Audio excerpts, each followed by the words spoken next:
Okay, I admit it.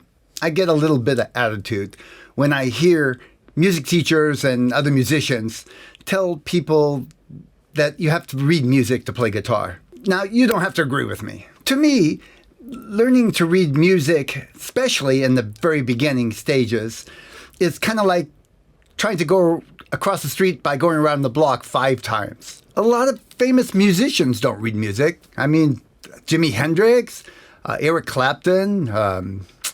I'm not saying that they can't read music. I'm talking about playing and reading the music, what a lot of people call sight reading, be able to just read and play. They don't need it. That's not how it works. And for me, it's just not the best place for beginners to put their time and effort. These are limited resources. You have to decide where is the best place to put your time and energy to get to where you want to go.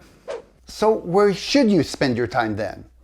Well, for most popular styles of music, you should spend your time on practicing your technique and practicing your ear training. I know that can be somewhat controversial with some teachers, but I think it's critical. Now, when I talk about ear training, I'm talking about a kind of holistic aspect of ear training, really listening to the music that both you're playing and listening to music that you want to play and getting clear on what it should sound like. The other important aspect is what I'll lump into the category of music theory. This includes things like learning your common chord progressions, learning how to read a chord chart, learning to read note durations or how long to hold the notes. That could be considered a part of standard notation, but it comes into play in a bunch of other places rather than just reading a whole sheet of music. Learn to read and play strumming patterns. This is critical for the guitar. Now I want to talk just a little bit about tablature and standard notation. When I talk about reading music, I'm talking about standard notation.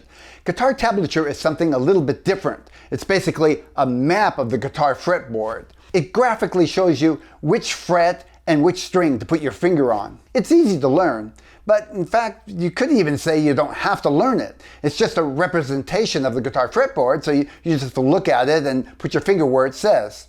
Of course, the more you look at it and get used to using it, it does get easier and faster. Now, guitar tablature does not show you how long to hold the note duration.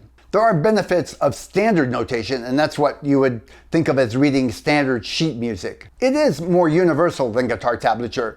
Pretty much anyone who reads music on any instrument reads standard notation. And it is more complete. It includes the pitch, the duration of the note, things like tempo and other markings. It does not tell you where to put your finger on the guitar. And the same note could be played in many different places on the guitar. Because it is a complete written language, it will take longer to learn. In fact, it'll probably take regular concerted effort over months of time.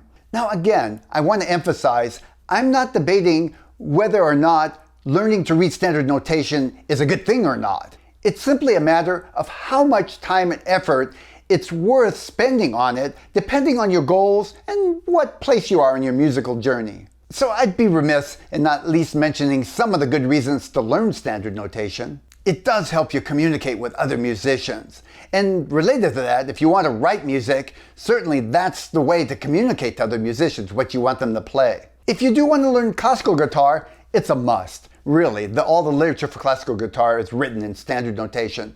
And for some types of jazz too. Most jazz players can read, if not read well. And finally, you might just think it's fun. You know, people love doing crossword puzzles, and there's not much practical application for that other than keeping your mind busy and having a good time. Well, even if you don't want to use standard notation for playing rock or pop or whatever folk styles you're wanting to play, you might just really enjoy the challenge.